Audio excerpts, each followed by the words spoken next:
আসসালামু আলাইকুম ভিউয়ার্স, কেমন আছেন সবাই? আশা করি সবাই ভালো আছেন। একটু করে রোদে দেখা পাইছি, ওদেরকে রোদে দিলাম। এখন পাখিগুলো আজকে বিক্রি করে দিব। তো সবগুলা পাখি বিক্রি করে দিব আজকে। আর আপনারা ভিডিও দেখতে হয়তো বা পাবেন না। যাই হোক, একটা পাখি আমার সাথে 2-3 বছর ছিল, বিশেষ করে এইটা আদল কোকুনটটা। আর এটা বেশি দিন হয় নাই।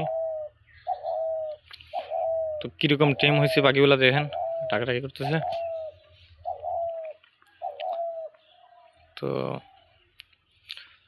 কেন পালবো না সেটা হচ্ছে, আপনার অনেকেই শত্রু হয়ে গেছে আমার এখানে। আসলে ভালো মানুষের দাম নাই এই দুনিয়াতে, সেটা হয়তো আপনারা জানেন। তো আর কিছুর পিছনে লাগে নাই, আমার ওই পাখির পিছনে লেগে গেছে। তো ভাবছিলাম এবিআরই করবো, কিসের কি এবিআরই আর এবিআর বাদ দিয়ে দিছি। এখন নিজেকে নিয়ে টেনশন করতে হবে। যাই হোক, দোয়া করবেন সবাই।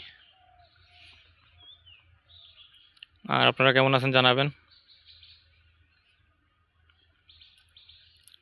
আসলে পাখিগুলোকে মানে ছাড়তে একটু কষ্ট হচ্ছে, তারপর কিছু করার নাই, যেহেতু প্রেশারে আছে। ফ্যামিলি প্রেশারটা অনেক বড় প্রেশার। তো এই পাখিগুলো কিন্তু একদম ভয় পায় না আমাকে।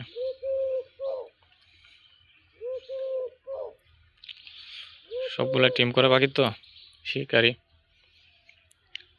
তো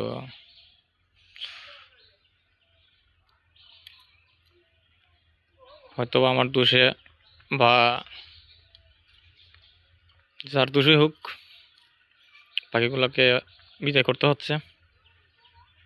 তো আপনারা সকলেই ভালো থাকবেন।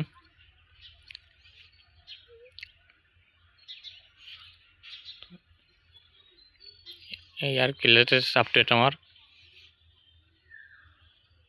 তো আমার এই পাখিগুলো নিজের টাকা দিয়ে কিনা, কারো বাপের টাকা দিয়েও কিনি নাই, কারো মার টাকা দিয়েও কিনি নাই।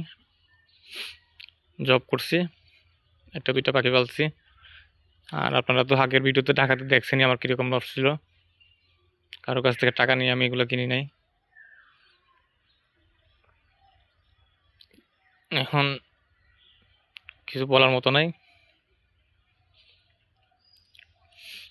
কারণ কারো বাপের টাকা দিয়ে এগুলো কিনা না, আমার নিজের হাতে করা এগুলো, নিজের টাকা দিয়ে কিনা এগুলা। আমি 1 টাকা 2 টাকা বেতন পেতাম, ওখান থেকে জমা জমা এগুলো কিনছিলাম। আর এটাকে মাঝখানে এটাকে দলগুলোটাকে বাচ্চা পাইছিলাম, বাচ্চাকাল থেকে এতটুকু হয়েছে, এত বড় হয়েছে। সবাই ভালো থাকবেন আর কি।